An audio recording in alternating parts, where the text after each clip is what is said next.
सर्वेश्वरी मूलतम प्रकृति परापुराणम परमाशक्ति जगदम्बा के असीम कृपा कटाक्ष से आज आपको और हमको पुनः जगदम्बा के पुण्य यश कीर्ति गुणानुवाद गान करने का सुनने का सुअवसर प्राप्त हुआ।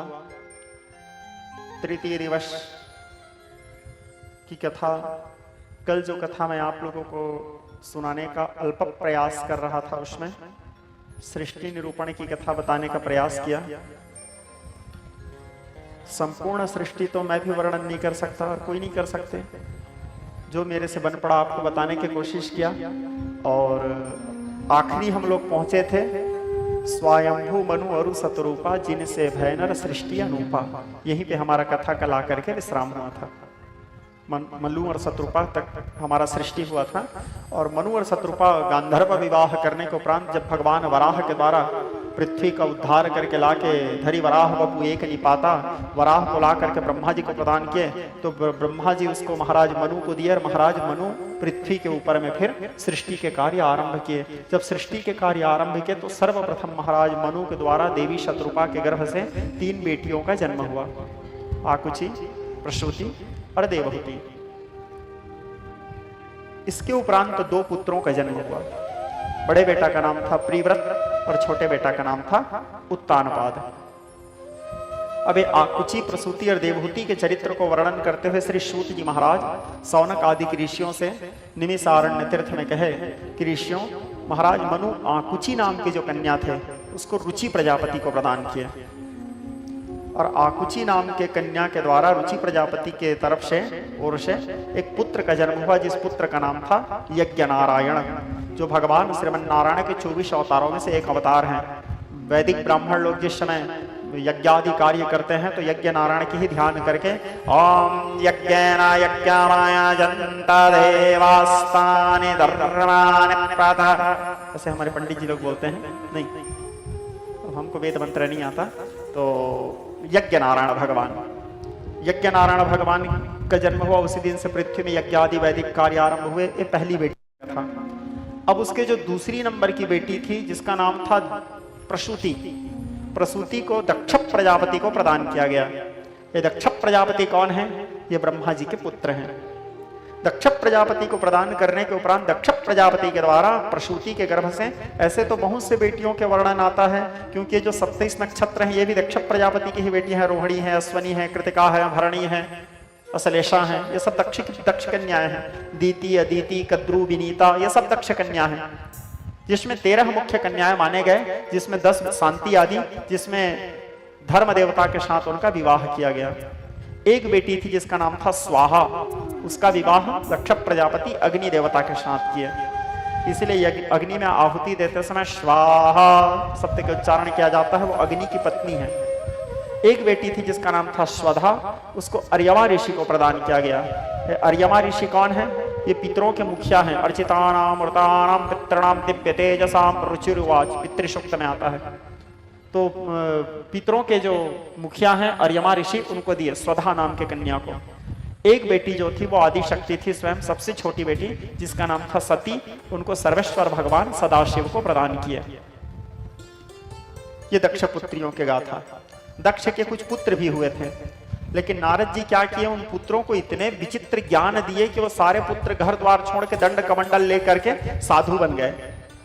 ऐसे ज्ञान से वो तब प्रोत किए, दक्ष प्रजापति का दिमाग खराब हो गया।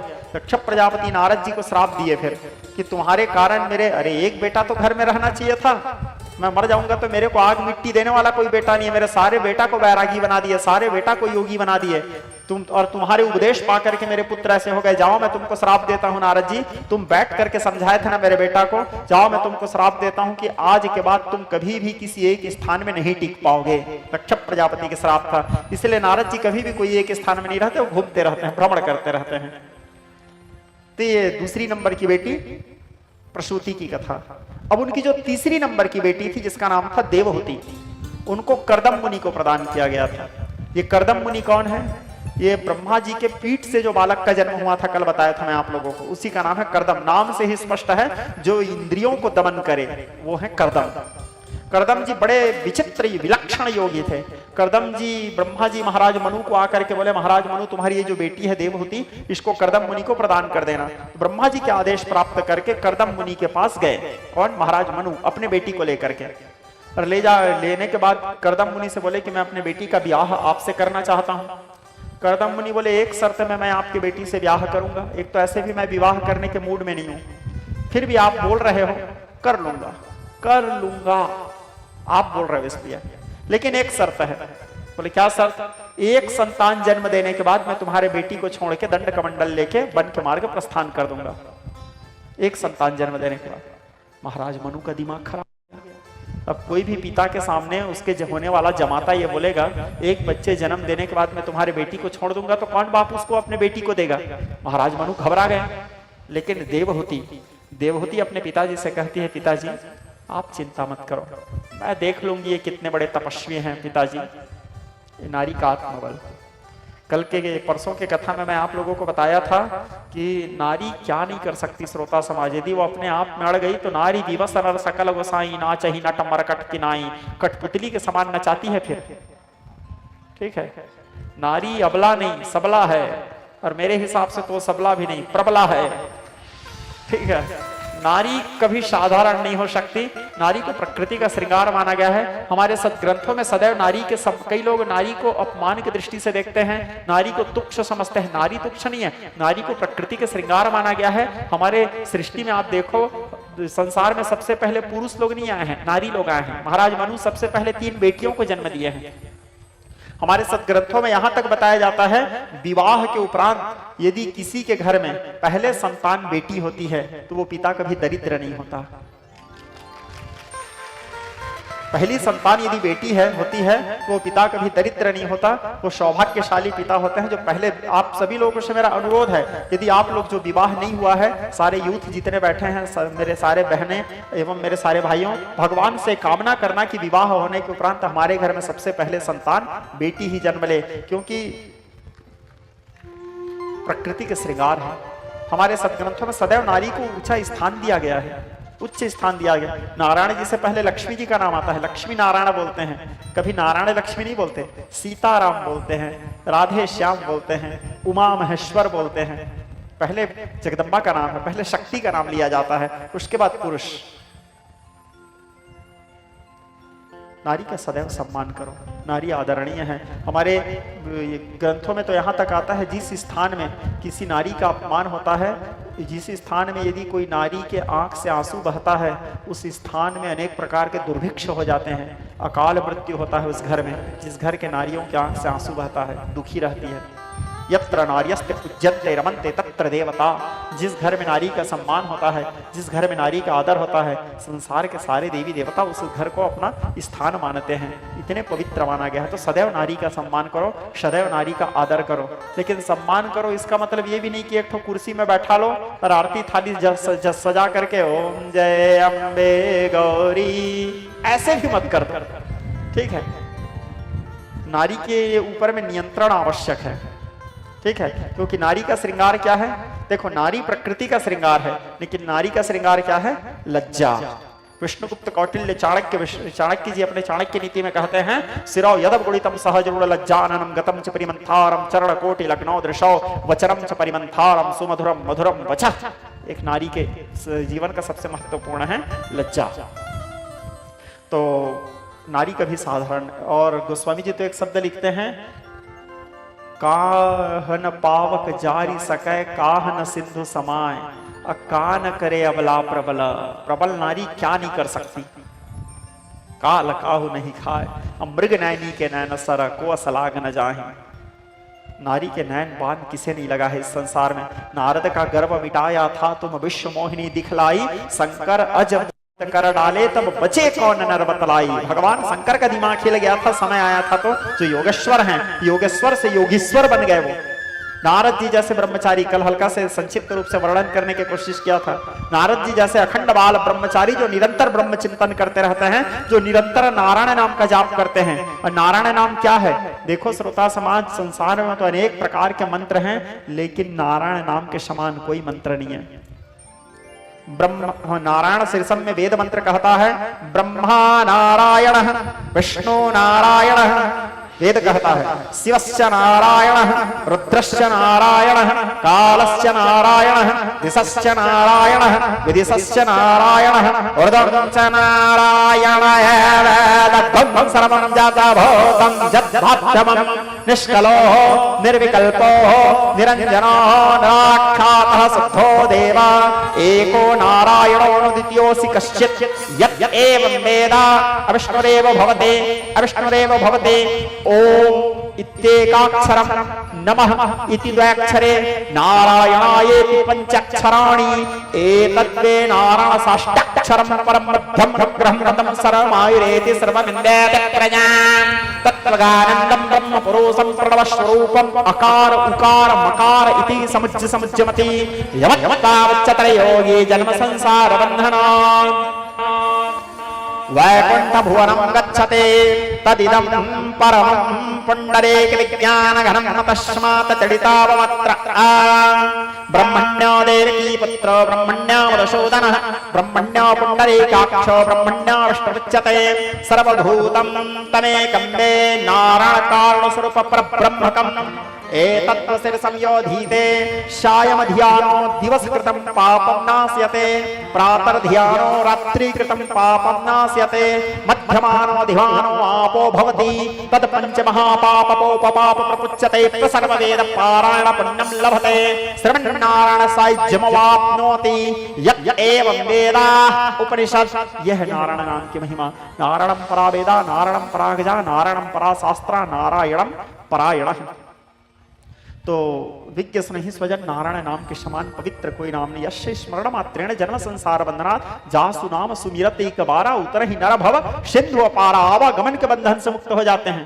आप लोगों को श्रीमद् भागवत महापुराण 6वां स्कंद के एक छोटा सा भाव बताता हूँ। श्रीमद् भागवत 6वां स्कंद में अजामिल चरित्र शायद आप लोग सुने होंगे।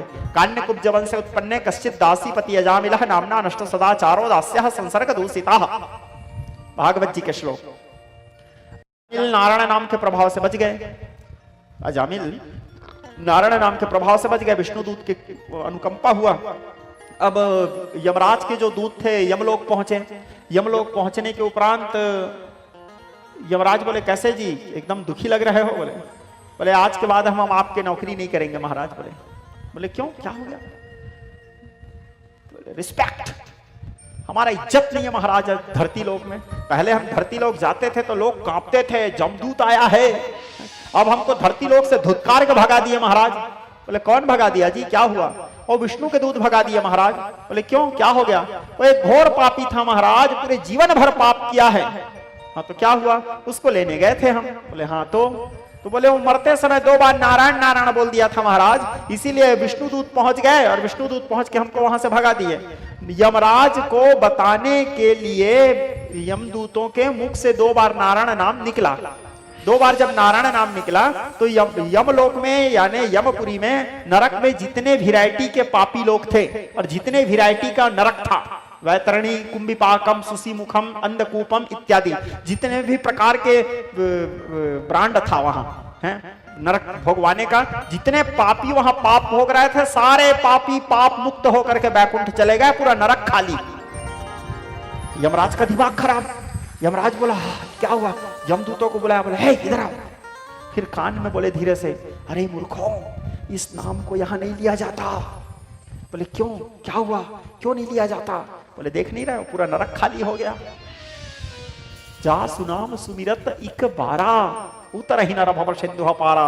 ये विष्णु सहस्त्र नाम कहता है यस्य स्मरण मात्रेण जन्म संसार बंधनात् विमुच्यते नमस्तस्मै विष्णवे प्रभु विष्णवे नमः समस्त भूतानामादि भूताय वप्रते अनेक रूप रूपाय विष्णवे प्रभु विष्णवे। ये नाम की महिमा। तो माता देवहूति अपने पिताजी से कहती है पिताजी आप चिंता मत करो मैं देख लूंगी ये कितने बड़े ऋषि हैं। बोले मैं देख लूंगी। नारी का आत्मविश्वास आत्मबल शक्ति है वो। और हमारे देवी भागवत में तो आता है भाव नारी जितने भी संसार में नारी जगत हैं सब आदि शक्ति के अंश से ही आविर्भाव हुए हैं कलांश हैं उनके। तो अब उनके साथ उनका विवाह किया महाराज। मनु रोए रोए तो उनके आंखों के आंसू का जो बूंद गिरा वो बिंदु सरोवर बना। अब माता देवहूति अब पति परायणा होकर के कर्दम मुनि के सेवा करने लगी। अब कर्दम मुनि रहे जोगी। उसको भोग विलास सुख इन सब से नारी से कोई मतलब नहीं। उसके अंदर में तो निरंतर नाम जाप करते रहते थे, वैराग्य से ओतप्रोत थे, एक वृक्ष के नीचे बैठ करके भगवत चिंतन भगवत आराधन आदि करते रहते थे। विवाह के बाद 1 वर्ष 2 वर्ष 3 वर्ष 5 वर्ष बीत गए, लेकिन माता देवहूति को अभी तक पति सुख प्राप्त नहीं हुआ। शादी के कई वर्ष के बाद भी वो कुंवारी ही थी।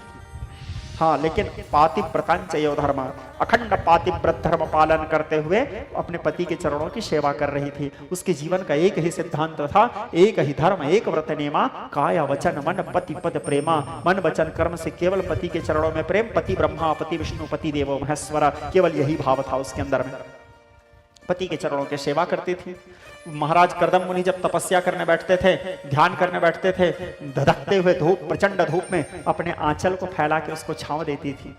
उसके ध्यान से उठने से पहले सुंदर सुंदर मीठे मीठे फलों के चयन करके उनके पास रखे रहती थी, शीतल जल के उसके पास रखे रहती थी। उनके आश्रम के साफ सफाई, उनके आश्रम के देख रेख, उनके सारे शिष्यों के संचालन, सभी चीजों को करते हुए उसके शरीर पति सेवा करते करते कृष्ण हो गया, दुर्बल हो गया, क्षीण हो गया। और एक नारी के जीवन में उसके पति से ज्यादा महत्वपूर्ण कुछ नहीं है, हमारे सदग्रंथ बोलते हैं। देखो, नारी जगत 4 प्रकार के हैं, ऐसे मैं नहीं बोल रहा हूं। गोस्वामी जी लिखते हैं रामचरितमानस में, अरण्य कांड में भाव आता है, माता अनसुईया जब राम जी पहुंचे कहां, अत्रि के आश्रम, प्रभु जब गयऊं, तब अत्रि जी राम जी के प्रार्थना किए। क्या प्रार्थना किए? नमामि भक्तवत्सलं कृपालुशीलकोमलं भजामि ते पदम्बुजमकानिना स्वधामुजं निकामस्याम सुन्दरं भवम्भुनाथ मञ्जरं प्रफुल्लकञ्जलोचनं मदादिदोषमोचनं प्रलम्बबाहु विक्रमं प्रभ प्रमेय वैभवं निसङ्गचापसायकं धरं त्रिलोकनायकं दिने सवंस मंडनम महेश चाप खंडनम मुनीन्द्र संतरंजनम सुरार वृंद भंजनम। अत्रि जी भगवान के प्रार्थना किए। प्रार्थना करने के बाद अत्रि के आश्रम में भगवान निवास किए। राम जी बोले, हे सीते, जा करके अत्रि पत्नी अनुसुईया माता से थोड़ा शिक्षा ले लो, क्योंकि अनुसुईया अखंड पातिव्रता है। जब एक बार समय आया था तो ब्रह्मा विष्णु महेश को बच्चा बना करके पालना में डाल दी थी। माता अनुसुईया ने डाल दियो पालना, झूल रहे 3 देव बन करके लालना। ये पातिव्रत धर्म का प्रभाव था। तो जाकर के अनुसुईया से थोड़ा शिक्षा ले लो। तो अनुसुईया के पद गही सीता, अनुसुईया जी के चरणार बिंदे के वंदना की माता सीता। तब माता सीता को माता अनुसुईया अपने पास बिठाई और कहने लगे, बेटी मैं तेरे को एक वस्त्र देती हूँ। क्या देती हूँ बोली? एक वस्त्र देती हूँ, क्योंकि 14 वर्ष के वनवास है। तो 14 वर्ष के वनवास में अब तू तो जब अयोध्या से निकली है तो एक ही जोड़ी कपड़ा पहन के निकली है, तेरे पास तो वस्त्र है नहीं। तो मैं तेरे को एक ऐसे वस्त्र देती हूँ जो ना कभी फटता है, ना गलता है, ना सड़ता है, ना जलता है, नित्य नूतन ऐसे वस्त्र। तो क्या है वो वस्त्र? माता अनुसुईया कहती है, दिव्य वसन भूषण पहिराए जो नित नूतन अमल शोभाए। नित नूतन, तो वो क्या है वस्त्र? पातिव्रत धर्म रूपी वस्त्र माता अनुसुईया सीता जी को प्रदान की और कहने लगी, बेटी सीता, जगपति व्रता विधियाहि। 4 प्रकार से होते हैं। कौन कौन से प्रकार? उत्तम, मध्यम, निकृष्ट और नीच। तो 4 प्रकार के। तो सर्वश्रेष्ठ कौन है? एक ही धर्म एक व्रत नेमा, एक ही धर्म एक व्रत नेमा, काया वचन मन पति पद प्रेमा, काया वचन मन पति पद प्रेमा। माता अनुसुईया शिक्षा दी और यही जो भाव है माता देवहूति के अंदर में है। पातिव्रतांचयो धर्मः, एकमात्र धर्म कर्दम मुनि के सेवा। करते करते कई समय बीत गया, माता देवहूति के शरीर कृश हो गया, दुर्बल हो गया, क्षीण हो गया। कर्दम मुनि एक दिन वृक्ष के नीचे बैठे बैठे अचानक अपने पत्नी को देखे, दया आ गया। क्यों दया आया? संत हृदय नवनीत समाना, इसलिए उनको दया आ गया। विचार के बोले, आहा, इतने बड़े महाराज मनु चक्रवर्ती सम्राट, उनकी पुत्री एक योगी के लिए अपना सर्वस्व त्याग करके मेरे सेवा में निरत है, आज तक इसको किसी भी प्रकार से मैं सुख नहीं दे पाया। उसका शरीर कृश हो गया, दुर्बल हो गया। देवहूति को बुलाया, बोले देवी इधर आओ। देवहूति आई, बोले हाँ आदेश स्वामी। बोले ओ बिंदु सरोवर है देवी, जाओ वहां स्नान करके आओ तुम। बोले क्यों स्वामी? बोले ऐसे ही जाओ। बोले बोले जो आदेश स्वामी। बोले अपने पति के आदेश प्राप्त करके माता देवहूति बिंदु सरोवर में स्नान करने गई। जैसे बिंदु सरोवर में स्नान करने गई, कर्दम मुनि, तपोबल का प्रभाव था और तपस्या एक ऐसा चीज है श्रोता समाज कुछ भी करवा सकता है। क्यों कुछ भी करवा सकता है? क्योंकि तपस्या में बल रहता है। और बल कहां से मिलता है? तपस्या से। सेवफल खाने से, अनानास खाने से, जूस पीने से बल नहीं मिलता है ना। हॉर्लिक्स खाने से, च्यवनप्राश खाने से बल नहीं मिलता। बल कहाँ मिलता है? प्रमाण के साथ बता रहा हूं कहाँ मिलता है बल। बालकांड में देखो, जिस समय सती जी तपस्या कर रही थी, पार्वती जी, उस समय बताते हैं बल कहाँ मिलता है। तप आधार सब सृष्टि भवानी, तपस्या के आधार में पूरा सृष्टि टिका हुआ है। तो बल कहाँ मिलता है? तपस्या करने से मिलता है। तो तपोबल के प्रभाव से अनेक प्रकार के अप्सराएं आकर के माता देवहूति को स्नान कराने लगी बिंदु सरोवर में। और जब स्नान करके बाहर निकलती है तो 9 यौवन संपन्न दिव्य सौंदर्य उनके स्वरूप स्वयं अप्सरा लोग श्रृंगार करके निकाले हैं उसको। उसके बाद अपने योग बल के प्रभाव से एक इच्छा, अपने इच्छा के गति में चलने वाले दिव्य विमान बनाए कर्दम मुनि। और उस विमान में कर्दम मुनि भी 9 यौवन संपन्न रूप धारण करके विमान में बैठे और देवहूति को बिठा करके आकाश मार्ग में कर्दम मुनि 1 वर्ष तक भ्रमण करते रहे। दिव्य विलास किए। 1 वर्ष के बाद आने के बाद माता देवहूति शुभ समय पा करके एक बेटी को जन्म देती है। कन्या रत्न अजायतः, कन्या रूपी रत्न को जन्म देती है। अब कर्दम मुनि बोले थे एक संतान जन्म देने के बाद छोड़ दूंगा। तो जैसे कन्या का जन्म हुआ तो उसको छोड़ के जाने लगे। जब छोड़ के जाने लगे तो माता देवहूति मुस्कुराने लगी। अपने साड़ी के पल्लों को पकड़ी ऐसे ऐसे ऐसे खेलने लगी, खेलते हुए मुस्कुराने लगी। ये नारियों का अदा है। हमको भी पता नहीं था, अभी कुछ समय से पता चला। तो या उंगलियों से जमीन को कुदेरती है जब वो शकुचाती है, जब संकोच करती है तो मुस्कुराने लगी। कर्दम मुनि का दिमाग खराब हो गया। कर्दम मुनि बोले अरे मैं तो इसको छोड़ के जा रहा हूँ, इसको तो रोना चाहिए, इसके पति इसको छोड़ के जा रहे हैं, ये मुस्कुरा क्यों रही है। कर्दम मुनि का दिमाग खराब हो गया। कर्दम मुनि बोले देवी हम तुमको छोड़ के जा रहे हैं, तू काहे मुस्कुरा रही है। बोले आपके मूर्खता पे मुस्कुरा रही हूं मुनिराज। कर्दम मुनि जैसे ज्ञानी, कर्दम मुनि जैसे विद्वान, कर्दम मुनि जैसे योग परायण तपस्वी को एक नारी कहती है आपके मूर्खता पे मुस्कुरा रही हूं। कर्दम मुनि बोले हमारे क्या मूर्खता। कर्दम मुनि बोले मैं तो नारी हूं, शास्त्र ज्ञान तो मेरे पास नहीं है, आप तो विद्वान हो मुनिराज, आपको तो ये पता होना चाहिए संसार में सबसे बड़े पाप संतान जन्म देना माना जाता है। कर्दम मुनि का दिमाग खराब हो गया। बोले वो कैसे। बोले वो ऐसे, अपने भोग विलास करने के लिए, अपने सुख के लिए आप संतान पैदा कर दिए, और जब संतान पैदा किए हो इसका पालन पोषण कौन करेगा, इसका हाथ पीला कौन करेगा, इसको शिक्षा और संस्कार कौन देगा। जब मैं 6वीं पढ़ रहा था तो मेरे पाठ्य पुस्तक में एक श्लोक था, माता शत्रु पिता बैरी न बालो न पाठिता न शोभिते सभा मध्य हंस मध्य बको यथा। वो माता शत्रु और पिता बैरी है जो अपने बच्चा को शिक्षा नहीं देते, संस्कार नहीं देते। इसके हाथ पीला कौन करेगा, इसका देखरेख कौन करेगा, इसको शिक्षा और संस्कार कौन देगा। ये तो कायरता है, इसको वैराग्य नहीं बोलते स्वामी, इसको कायरता बोलते हैं।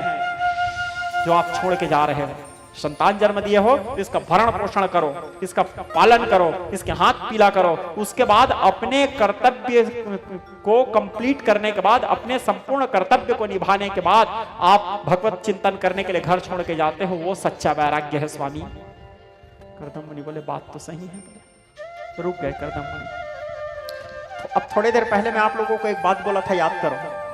माता देवहूति अपने पिताजी से बोले थे पिताजी आप चिंता मत करो, मैं देख लूंगी ये कितने बड़े ऋषि है, देख ली।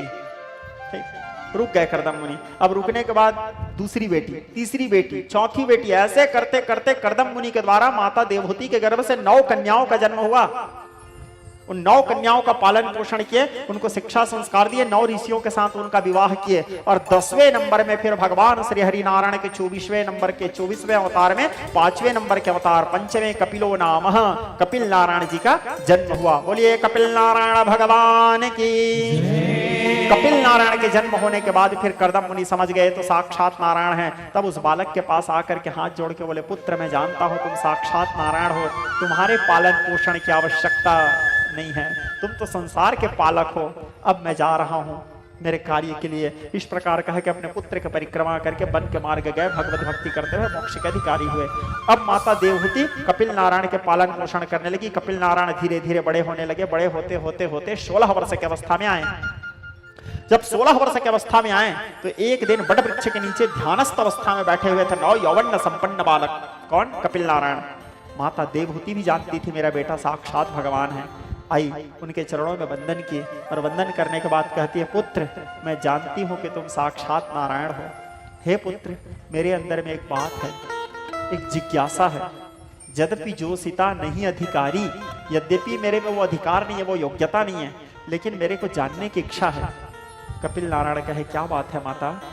बोले, हे पुत्र, मैं जानना चाहती हूं कि जीव क्या है, ब्रह्म क्या है, माया क्या है, जीव की गति क्या है, मैं इसके बारे में जानना चाहती हूँ, सांख्य शास्त्र सुनना चाहती हूँ तुमसे। तब कपिल नारायण कहने लगे, अभी तक मैं तुम्हें माता कहता था, लेकिन अब मैं माता शब्द से तुमको संबोधित नहीं कर सकता, इसलिए हे मनुपुत्री। मनुपुत्री क्यों? क्योंकि अब वो शिष्यत्व धर्म स्वीकार की है, अब वो उसकी मां नहीं, शिष्य बन करके बैठी है, जिज्ञासा भाव है उसके अंदर। इसलिए महाराज कपिल मुनि कहे कि हे मनुपुत्री, हे राजपुत्री, जीव की गति के बारे में जानना चाहते हो?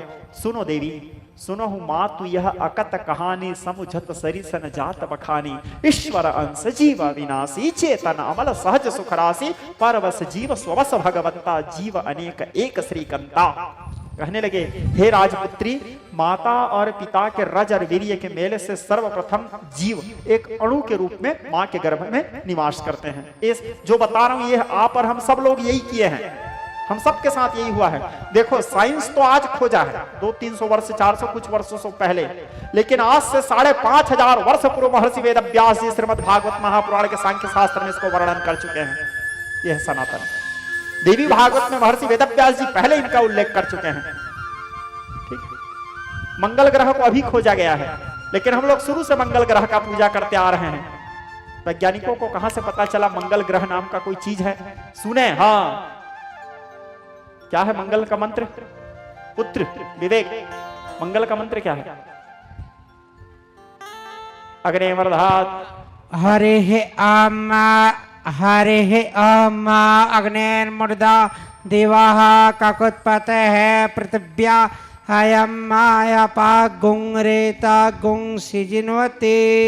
तो ये हमारे वेदोक्त मंत्र जो है, पहले से मंत्र उच्चारण किया जा रहा था कि हाँ मंगल नाम का ग्रह है, चंद्रमा एक ग्रह है, पहले से मंत्र उच्चारण किया जा रहा है, सूर्य है पहले, बाद में पता चलता गया। तो सांख्य शास्त्र में पहले से उल्लेख कर चुका गया था।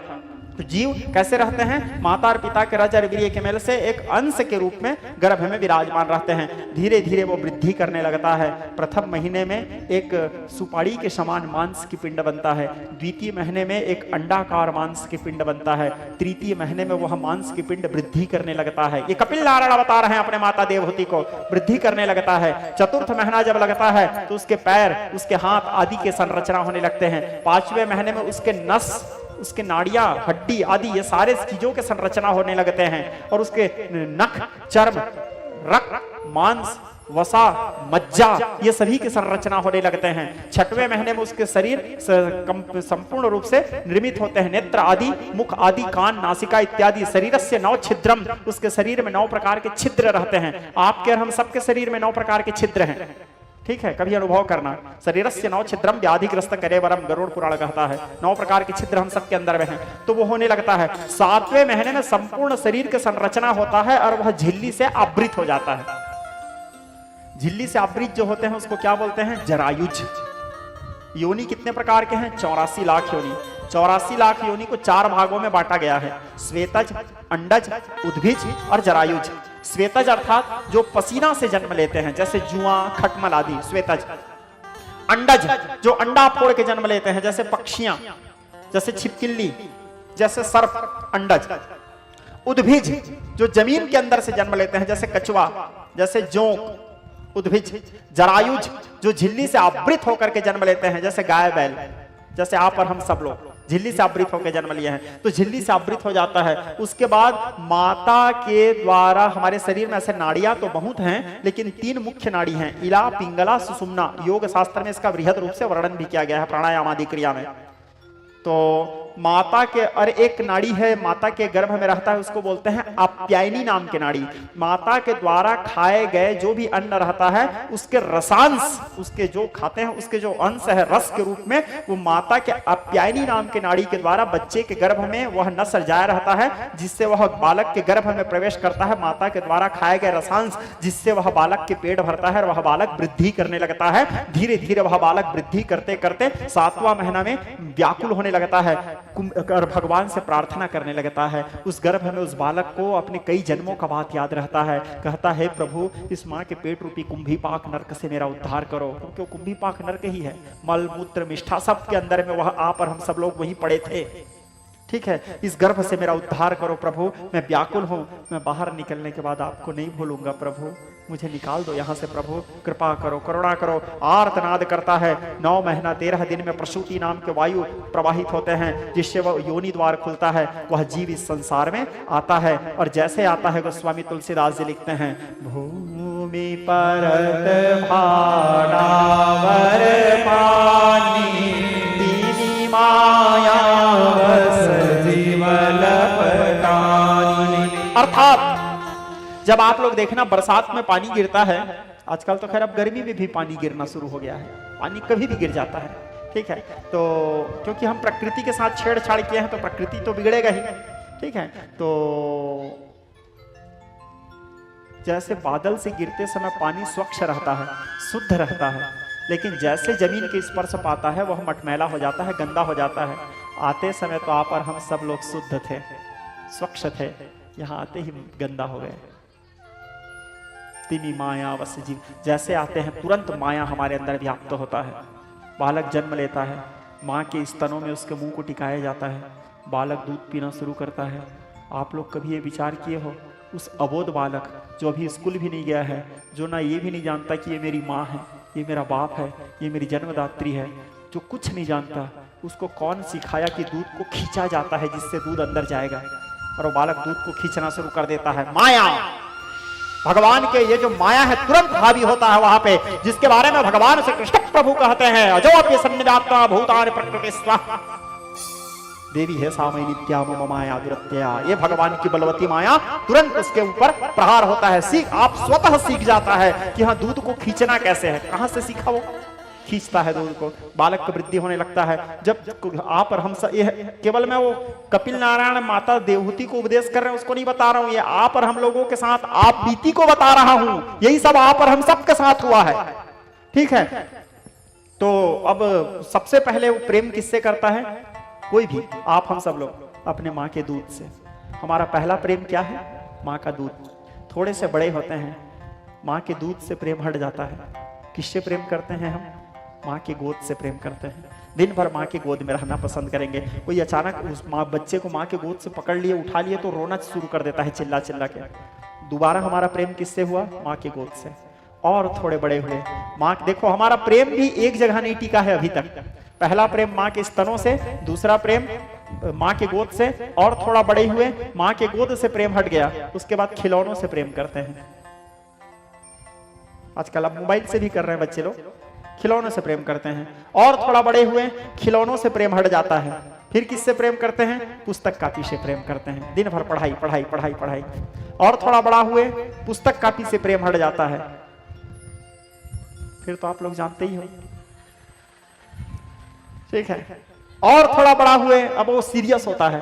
सीरियस होने के बाद फिर पैसों से प्रेम करता है, फिर पैसों से, धन से प्रेम करता है।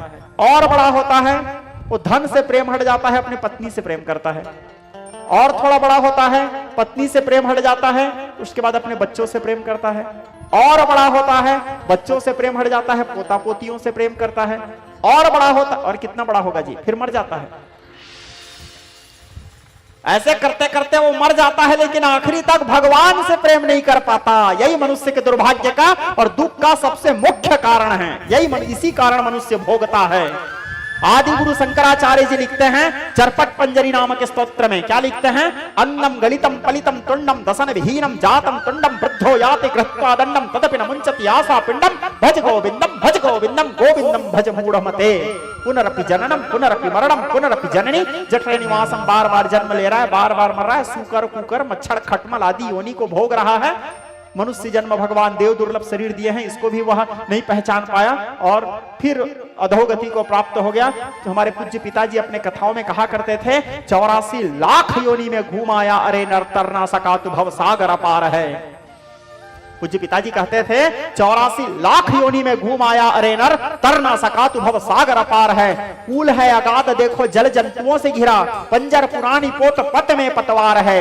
देवी की दया से देख शरीर मिला, साधना समक्ष योग मुक्तियों का द्वार है। और कूल है समक्ष देखो लक्ष्य को न भूल जाना, जाना तुम्हें भैया समुद्र उस पार है। और हम आखिरी तक उसको नहीं समझ पाते, फिर अधोगति को प्राप्त होते हैं। भटका है बहुत मन माया में, और संसार में भटकते रहते हैं। फिर वही क्रम पुनरपि जननम पुनरपि मरणम, यही जीव की गति है। तब फिर माता देवहूति पूछती है तो जीव के उद्धार का उपाय क्या है पुत्र? बोले जीव के उद्धार का एकमात्र उपाय है माता, केवल भगवान के पावन नामों का आश्रय। भगवान से कहो हम और तो कुछ भी जाने ना, केवल गाते हैं पावन नाम। स्वीकारो मेरे प्रणाम प्रभु, स्वीकारो उद्धार का एकमात्र उपाय केवल भगवान नामों का आश्रय। गुरु मंत्र दियो है दया करी के, सोई श्वासन श्वास उचारिय जो, दुख भंजन नाम निरंजन को कबहू मत भोली विसारिय जो। एकमात्र भगवान। और विशेष करके आप लोगों को एक बात बताऊं, हम लोग जिस युग में अभी जी रहे हैं, इस युग में तो सबसे इंपॉर्टेंट भगवान नाम ही है। बाकी युगों में तरने के लिए जप करना पड़ता था, तप करना पड़ता था, योग करना पड़ता था, साधना करना पड़ता था। लेकिन कलयुग में तरने के लिए योग जप तप साधना यज्ञ आदि की जरूरत नहीं। कलयुग में तरने के लिए गोस्वामी तुलसीदास जी लिखते हैं कलियुग केवल नाम आधारा, एकमात्र नाम का आश्रय लो। और उसमें और एक पॉइंट ऐड करते हैं तुलसीदास जी, और नाम आधारा तो चैतन्य महाप्रभु क्या किए, नामा अपराध गिना दिए थे। जो नाम जाप करने वाले हैं वो 10 प्रकार के काम नहीं कर सकते, 10 तो नामा अपराध है चैतन्य महाप्रभु के अनुसार। फिर तुलसीदास जी आए, संशोधन किए, तुलसीदास जी विचार के कलयुग के जीव ले देखे तो नाम लेंगे, इतने पापी रहेंगे, ले देखे नाम लेंगे। अब इसमें भी चैतन्य महाप्रभु 10 प्रकार के शर्त रख दिए हैं नामा अपराध। इतना शर्त में कौन नाम लेगा? तो तुलसीदास जी उसको तुरंत फिर संशोधन किए, बोले एक काम करो, भाव कुभाव न खाल सहु नाम जपत मंगल दिशि दसहु। किसी भी रूप से लो तो ठीक है, चाहे भाव से लो कुभाव से लो, सादर सुमिरन जे नर करही ते गोपदी व भवन तरही। और जो आदर के साथ नहीं ले पा रहे हैं वो विवसहु जासु नाम नर कहही, जन्म अनेक रचिता घतहि। जो विवश होके हताश होके मजबूर होके भी उसका नाम ले लिए तो भी वो तर जाएंगे। जैसे हम लोग किसानी करते हैं, कृषि धान बोते हैं, धान का बीज यदि उल्टा पड़े सीधा पड़े टेढ़ा पड़े जैसे भी पड़े, पानी का बूंद यदि उसमें पड़ेगा तो वो जगेगा ही। जैसे अमृत है, अमृत को यदि मैं नहीं जान रहा हूं ये अमृत है, एक घूंट पी लिया तो भी मैं अमर हो जाऊंगा, जानबूझ के पीऊंगा तो भी अमर होऊंगा, जानबूझ के पीऊं या अनजाने में पीऊं, अमृत अपना प्रभाव दिखाएगा। ठीक उसी प्रकार भगवान नाम है, आप किसी भी रूप से जपो तो भगवान का नाम का आश्रय लो। कलियुग केवल नाम आधारा। लेकिन अब यहां पे भी एक पॉइंट है, कलियुग में कौन से नाम आधारा? भगवान के तो बहुत से नाम हैं, भगवान के तो बहुत से नाम हैं, सहस्त्र नाम है, कई नाम हैं। कौन से नाम आधारा? तो कली संतरण उपनिषद। कौन से उपनिषद? कली संतरण उपनिषद में बताते हैं इति षोडशकः नाम कली कलमोस नाशनम नातः प्रकृपायाः सर्व वेदेषु दृश्यते। सभी वेदों का सार केवल है कलयुग में 16 अक्षर वाला जो भगवान का नाम है वही जीवों का तारण तरण करेगा। और 16 अक्षर वाला नाम क्या है?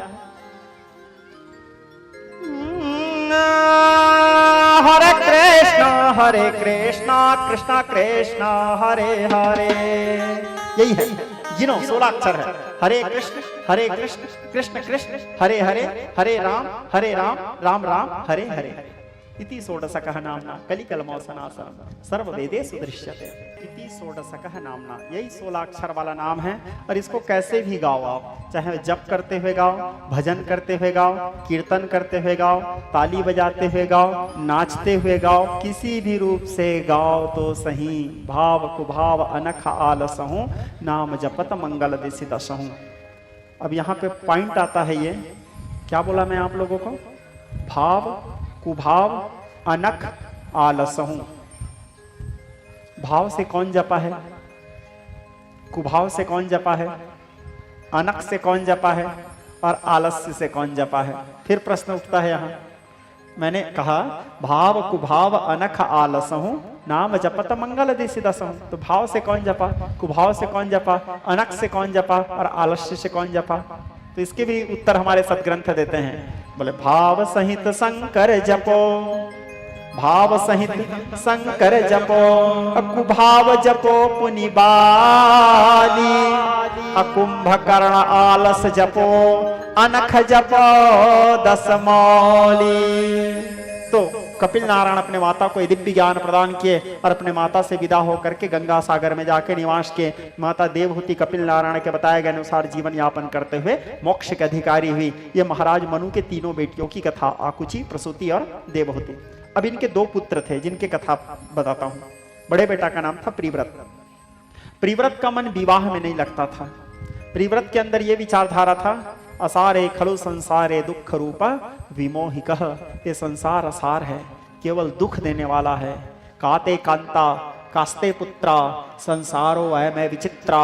ना संसार में कोई किसी के पुत्र होते हैं, ना कोई किसी के पिता होते हैं। संसार का जितना रिश्ता नाता है सब धोखा है। कारण 4 दिनों के प्रीत जगत में 4 दिनों के नाते हैं। पलकों के पर्दा पड़ते ही सब नाते मिट जाते हैं। ये महाराज प्रिव्रत के विचारधारा।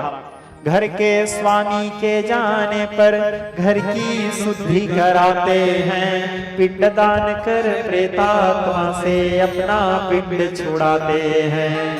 और जिन पर रक्त बहाया जल सम वो ही जल में बहाते हैं। जिनकी चिंता में तू जलता वही चिता में जलाते हैं। पिता जिस पुत्र की चिंता करते करते दिन रात जलता है, एक दिन वही पुत्र उसको चिता में लिटा करके अग्नि दे देता है। जिस पुत्र के लिए पिता अपने खून को पसीना बना बना कर बहा देता है, 10 हड्डी को लेके जाता है गंगा जी में प्रवाहित कर देता है। यही है जीव के वास्तविकता। बोले धनानि भूमा, महाराज प्रिव्रत बोले धनानि भूमा पशुपत्र गोष्ठे भार्या ग्रहद्वारिश्च श्मशाने देहश्चितायं परलोक मार्गे कर्मानुगो गच्छति जीव एक। कर्म के अनुसार जीव अकेला जाता है, हमारे साथ जाने वाला कोई नहीं है। ये महाराज प्रिव्रत के विचारधारा। प्रिव्रत ये सोचता है, एक बड़ा सुंदर भाव है। बैठल रोएली गुजरिया हो, चुनरिया में दाग लाग गइल। हाँ, समझ आ रहा है ना? भगवान तो हमको निर्मल आत्मा बना के भेजा है, लेकिन इसमें दाग हम लोग लगाते हैं। मनुष्य लेकिन तब तक नहीं पछताता जब तक कि आखिरी समय नहीं आ जाता। ठीक है, वो पछताता कब है? जब वो बिस्तर में पड़े रहता है। घर के बेटा बहू बोलते हैं पिताजी आप रहो, घर के रखवाली करो, हम पिक्चर देख के आ रहे हैं। और पिता खाट में सोए सोए घर के रखवाली करता है। घर के रखवाली का काम कुत्ता करता है। आखिरी में ये दशा उस पिता का हो जाता है घर में। कड़वा है किंतु सत्य है। बेटा बहू घूमने गए हैं, बाप घर के रखवाली कर रहा है कुत्ता जैसे। अंगम गलितम पलितम तुंडम, फिर भी उसके मोह न दूर नहीं हो रहा है। और तब फिर वो सोचे सोचे पछताता है और सोचता है, क्या सोचता है? आइल बगौना कि हमरो संदेशवा। जब जमदूत लोग लेने आते हैं, आइल बगौना कि हमरो संदेशवा। जाई के हमारा पियवा के देशवा। जाई के हमारा पियवा के देशवा। बरसे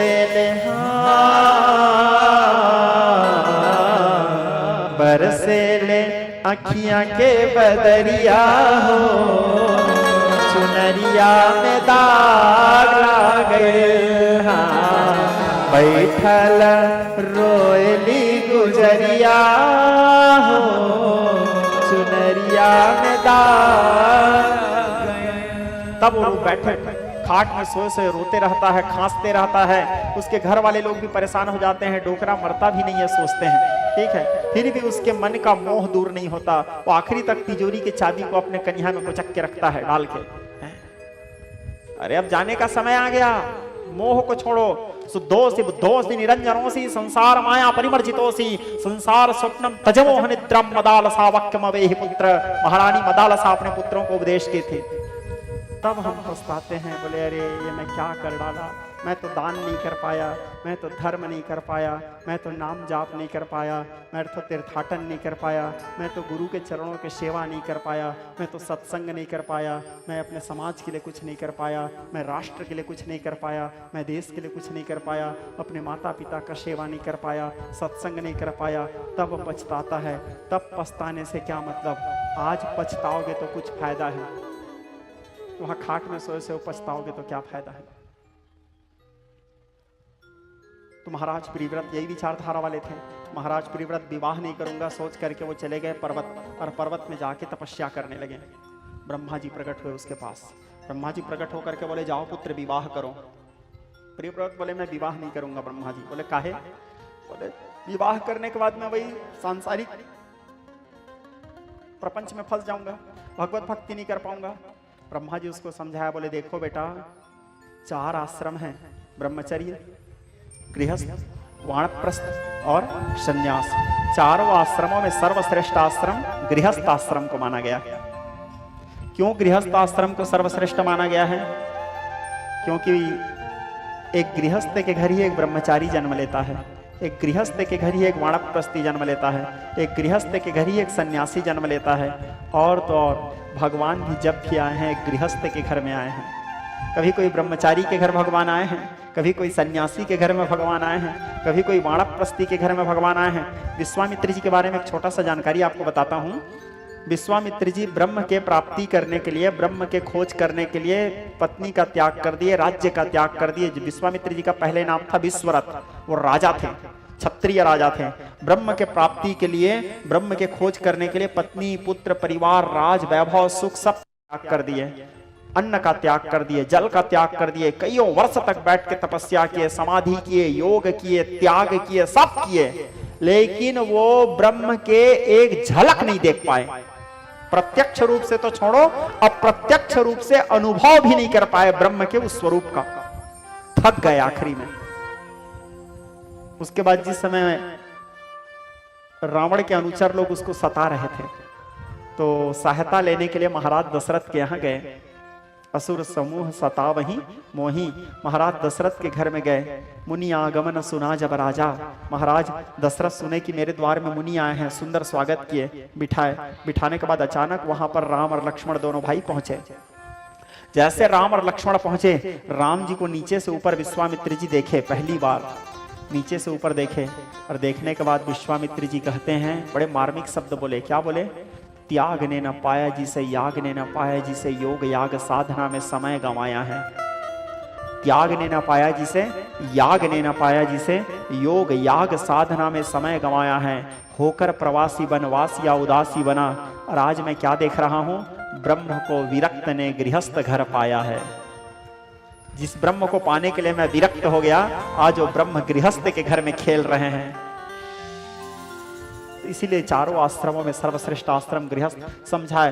तब फिर प्रिव्रत ब्रह्मा जी के आदेश मान करके वृषपर्वा की बेटी वरहिष्मति नाम करके कन्या से विवाह किया।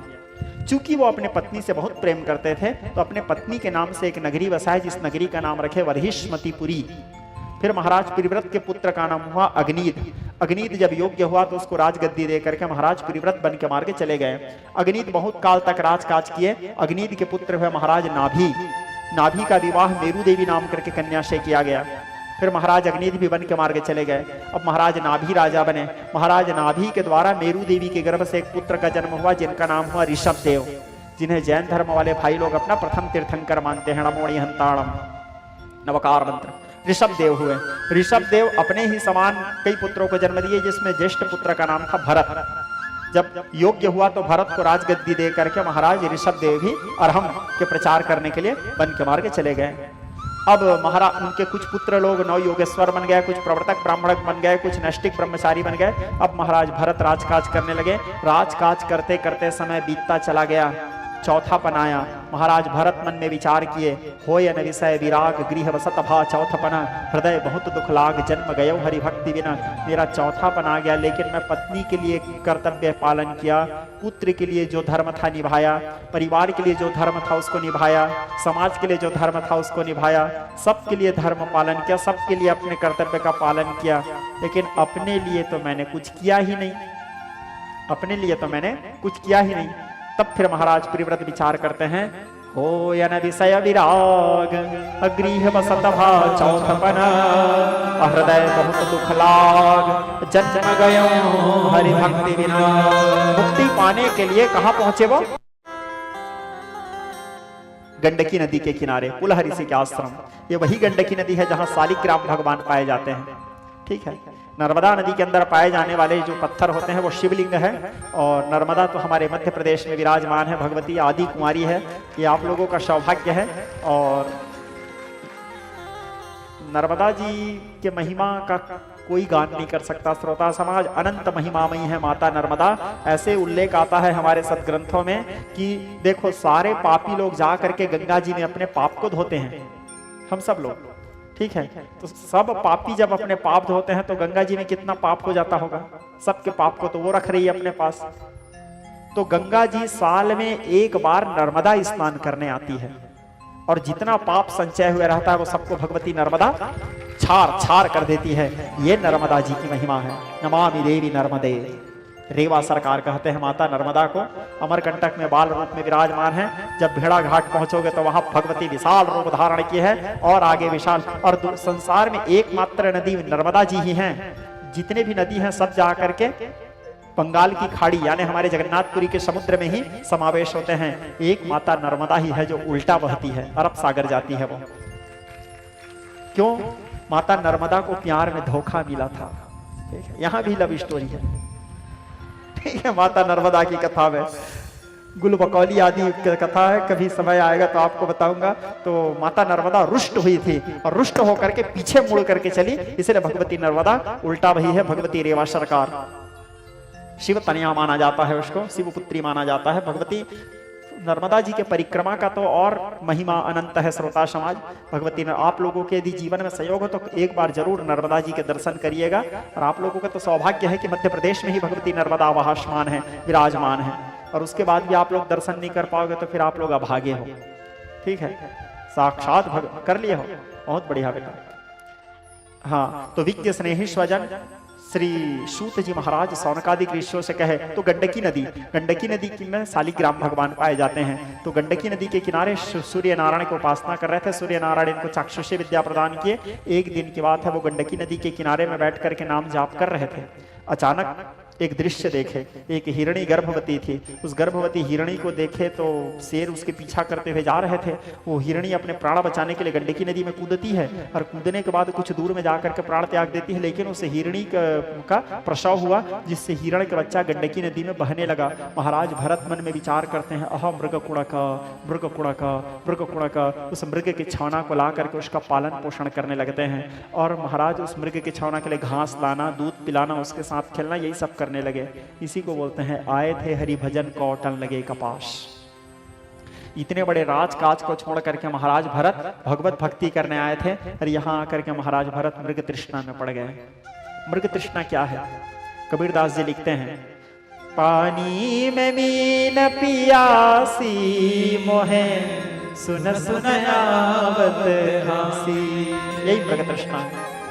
जल बिच कमाल कमला बिच कलियां तापर भ्रमर,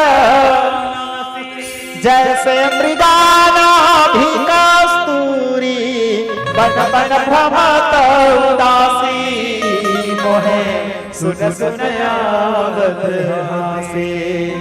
आत्मज्ञान बिना सब सूना, क्या मथुरा क्या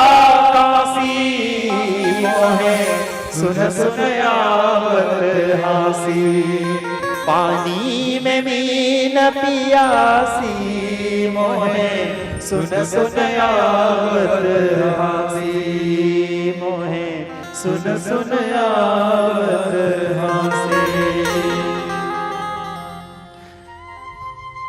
अंतिम समय आया। श्रीमद् भागवत पंचम स्कंद में आता है श्लोक, अंते यावती सागती। मनुष्य मरते समय जिस चीज को याद करके मरता है दोबारा उसी योनि को प्राप्त करता है। मृग को देखते देखते याद करते मरे, मृग योनि को प्राप्त हुआ। लेकिन सूर्य नारायण की कृपा से चक्षुषी विद्या था, पूर्व जन्म के बाद याद था, मन में पश्चाताप करने लगे। आहा कांचार्थ विस्मृतम ज्ञानम हरर नामैव केवलम। कहाँ सड़े से कांच के टुकड़े के समान उस मृग के लिए मैं भगवान के नाम रूपी मणि को भूल गया। पश्चाताप करने लगे। ग्लानि गच्छन्ति जन्तवः, मृग योनि का त्याग किए। तीसरा जन्म में एक ब्राह्मण के घर में उसका जन्म हुआ। पहला जन्म में भरत, दूसरा जन्म में मृग योनि और तीसरा जन्म में एक पंडित के घर में जन्म हुआ। संयोगवश तीसरा जन्म में भी उसका नाम पड़ा भरत। वो जब से जन्म लिए थे अपने आप को गूंगा बहरा जैसे रखते थे, जड़ के समान कार्य करते थे, तो उसका नाम हुआ जड़ भरत। उसके घर में कुछ भी काम बोलते थे वो कुटांग करता था। खेत घर बोलते थे जाओ बेटा खेत के रखवाली करो, खेत में जा करके वो अनाज सारे पशु पक्षियों को बुलाते थे, राम की चिड़िया राम के खेत खाओ पक्षी भर भर पेट। उसके भाई लोग आखिरी हताश होकर उसको घर से निकाल दिए। जब घर से निकाल दिए तब वो सोचता है चलो अच्छा हुआ, अब मेरे भक्ति में कोई बाधक नहीं है, मैं निर्विवाद रूप से भगवान के भजन करूंगा। ऐसे सोचते हुए खलिहान में वैराग्य को धारण करके बैठे थे। उसका एक ही सिद्धांत, आसमान है तो छत की क्या आवश्यकता, भुजाएं हैं तो तकिए की क्या आवश्यकता, पृथ्वी है तो अलग से बिस्तर की क्या आवश्यकता, उंगलियां हैं तो अलग से कंघी की क्या आवश्यकता। एक फकीर के समान जीवन। तो जड़ भरत का जीवन ऐसे ही था। आसमान है तो छत की क्या आवश्यकता, पृथ्वी है तो अलग से बिछौने की क्या आवश्यकता, और भुजाएं हैं तो अलग से तकिए की क्या आवश्यकता। जो मिल जाए उसी से संतुष्ट। खाने के लिए कभी 56 भोग मिल गया तो भी कोई खुशी नहीं, कभी खाली पेट सोना पड़ गया तो भी कोई दुख नहीं। एक ही भाव भगवान के प्रति, तू गम दे आ खुशी दे सब तेरी मेहरबानी, तेरे खुशी समझ कर हर गम भुला दिया है। सारे जहां के मालिक एक तेरा ही आसरा है, अब राजी है हम उसी में जिसमें तेरी रजा है। एकमात्र तो जड़ भरत के यही सिद्धांत था, जड़ भरत का यही सोच था। समय बीतता चला गया। अब समय बीतता चला गया, इसी बीच में कुछ चोर लोग माता भद्रकाली से मन्नत मांगे थे। क्या मन्नत मांगे थे कि हे माता भद्रकाली, आज यदि हमारा अच्छा से चोरी हुआ तो हम आपको नर बलि देंगे। इत्तेफाक संयोग उस दिन उन लोगों का चोरी अच्छा हो गया। अब नर बलि देने के लिए एक आदमी को ले जा रहे थे तो अब मरने का डर किसको नहीं होता। आदमी भले बोल देता है मैं मौत से नहीं डरता, डरते तो सब है। मौत का डर किसको नहीं रहता, तो काहे हॉस्पिटल में एडमिट रहते हो, घर ही में मर जाते हैं। मौत का डर सबको, हाँ 2 लोगों को मौत का डर नहीं रहता, ऐसा मेरा अनुभव कहता है। किन 2 लोगों को मौत का डर नहीं रहता? पहला, जो भगवान का सच्चा भक्त होता है उसको मौत का डर नहीं रहता। क्यों नहीं रहता? इसके पीछे कारण भी सुनो क्यों नहीं रहता। इसलिए नहीं रहता, जिस मौत को देख करके सारा संसार मौत समझता है, एक भगवान के सच्चा भक्त उस मौत को अपने भगवान के साथ मिलन समझता है। मरूंगा तब तो मिलूंगा, उसको अपने आराध्य के साथ मिलन समझता है, इसलिए उसको मौत का डर नहीं रहता।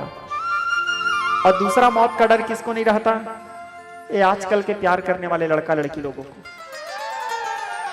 ठीक है, वो बिल्कुल जीने मरने के लिए तैयार रहते हैं। वो प्यार में तो आसमान से तारा तोड़ के लाने के लिए तैयार हो जाते हैं। जानो मानो तारा उसके बाप के घर के अंगना में फला है, आसमान से तारा ले आऊंगा। तो इन लोगों को मौत का डर नहीं रहता।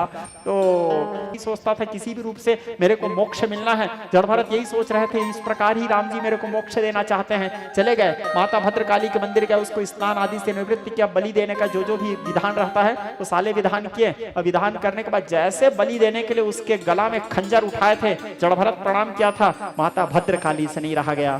क्यों? माता स्वयं कहती है देवी कथा में, माता उवाच, भगवती उवाच, अहो ब्रह्मण्य देवस्व दृष्ट्वा ब्रह्मण्यत्वया मया ब्राह्मणो मम देवता।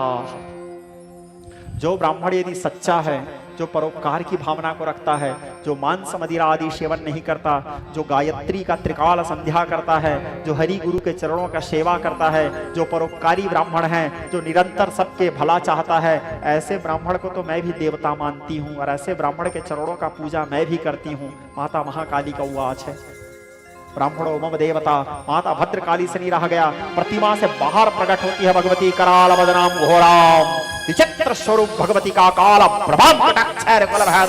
अत्यंत प्रचंड क्रोध में भगवती महाकाली प्रकट होती है। कैसा स्वरूप भगवती का? जड़ भरत को बलि देने के लिए जैसे कोशिश किया, माता महाकाली प्रतिमा से बाहर प्रकट हुई, उन चोर लोगों के गला को काट दी और चोर लोगों के रक्त पान करके भगवती वहां विचित्र नृत्य करती है। सुर ललना तथे तथे तथाभिनयत्र नृत्यरते कृतको कुतक दो दिड़ दाड़ के ताल कुतुमल गान रते दुदकुट छंद मृदध्वनि धीर मृदंग निराजयते जय जय हे महिषासुर मर्दनि रम्भ कपर्दनि शैलसुते ऐसत खंड विखंडित रंड विटंडित संड गजाधिपते निज भुज दंड निपातित छंड विपाटित मुंड भटाधिपते हाथ तुरंग वरक्ष तिरंग घटक बहुरंग रटक पटुके जय जय हे महिषासुर मर्दनि रम्भ कपर्दनि शैलसुते विजित सहस्त्र करैक नुते कृतशुर तारक संगर तारक शंकर तारक सूनुते शुरत समाधि समान सुजाप्यरते जय जय हे महिषासुर मर्दनि रम्भ कपर्दनि शैलसुते। विचित्र नृत्य करती है भगवती। उसके बाद जड़ भरत को कोई भय नहीं हुआ माता के विकराल स्वरूप से। क्यों? क्योंकि पुत्र को मां से काहे का डर। भगवती को देखा, हाथ जोड़ करके मां से प्रार्थना करते हुए कहने लगे, क्या कहते हैं मां?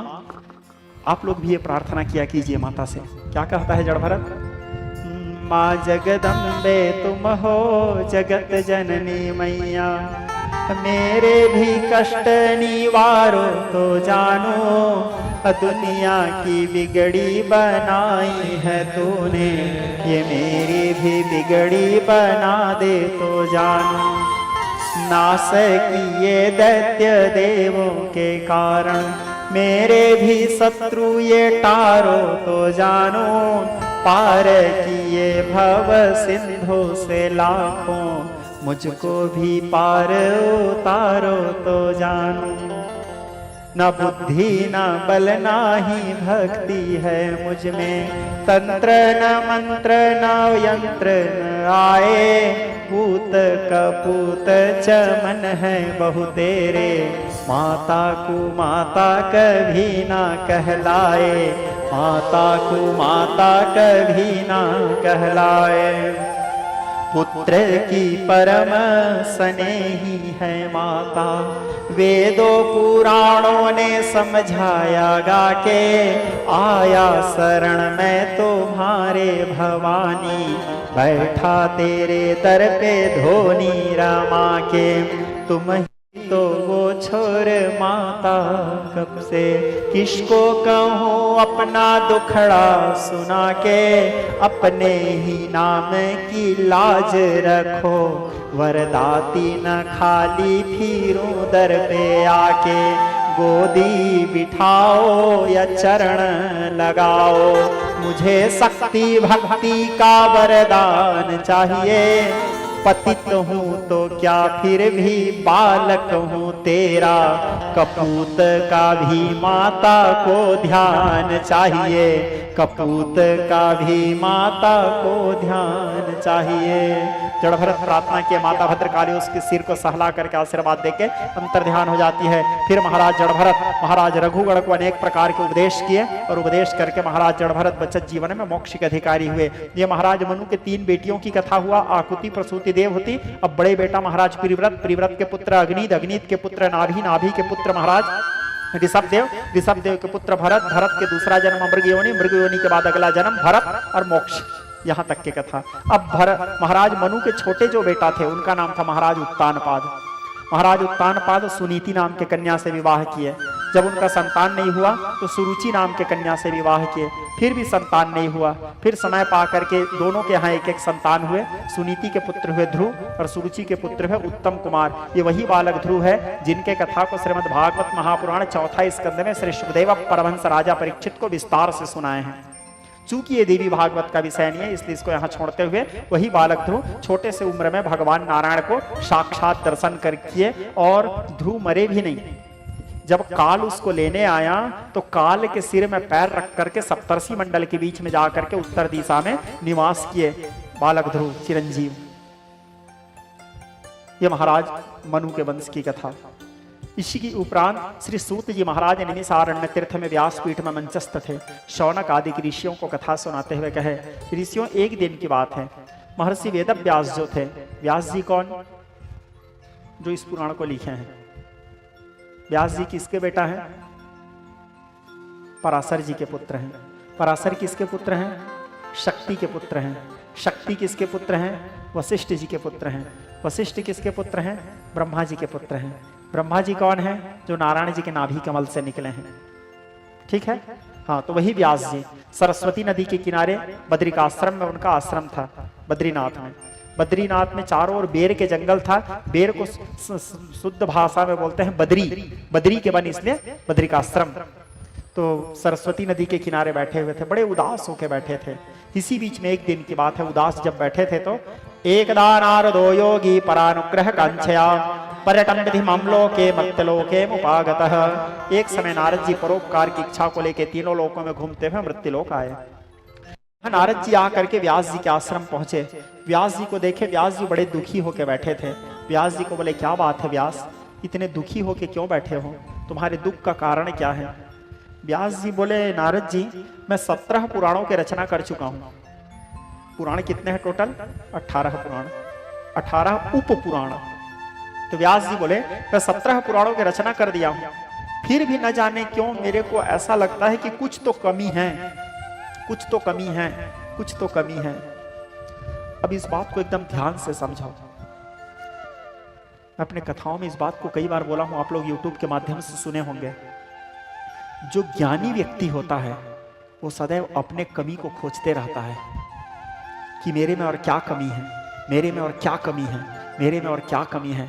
जब आप अपने कमी को खोजते रहोगे तो आपको जब आपकी कमी पता चलते रहेगा उसको सुधारते रहोगे, सुधारते रहोगे, सुधारते सुधारते सुधारते सुधारते निखर जाओगे आप।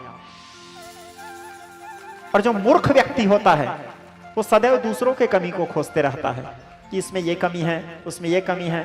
दूसरों के कमी खोजोगे तो आपको क्या फायदा होगा? दूसरों की कमी खोजने से आपको क्या फायदा होगा?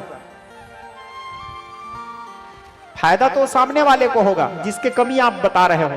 फोकट में आप उसके कमी उसको बताते रहोगे और बताते बताते वो अपने कमी को सुधारते रहेगा, सुधारते सुधारते वो तो निखर जाएगा और आप दूसरे के कमी खोजते खोजते आप बिखर जाओगे। व्यास जी ज्ञानी हैं, व्यास जी जो हैं ज्ञानी हैं, वो अपने कमी को ढूंढे। व्यास जी को लगा 17 पुराणों की रचना करने के बाद भी कुछ तो कमी है, कुछ तो कमी है, कुछ तो कमी है। ऐसे व्यास जी के मन में भाव आया और नारद जी बोले, तो इसीलिए मेरे को अच्छा नहीं लग रहा है नारद जी कि मेरे में कुछ तो कमी है।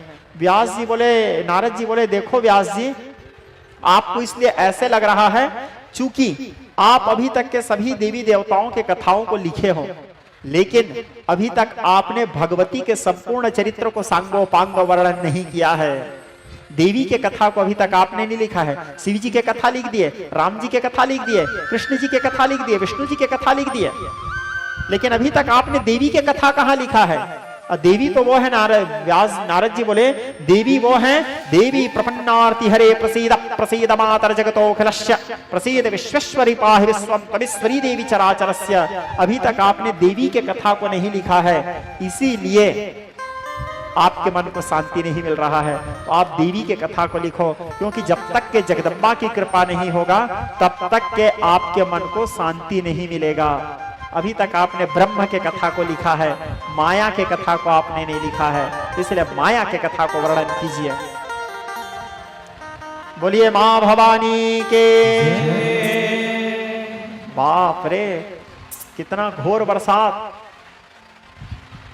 और आप लोग भी धन्य हो, इतने बरसात में बैठे हो, अपने जगह से नहीं हिल रहे हो। जो होगा कथा सुनेंगे। ये जोश भी मानना है, मानने लायक है। ताली एक बार आप लोगों के लिए मैं बजा रहा हूं भाई। ठीक है, चलो अब जो कथा है, बरसात हो रहा है तो उसको कल बताऊंगा आप लोगों को, बाकी कथा को। आज आप लोगों को भजन सुनाता हूं, ठीक है।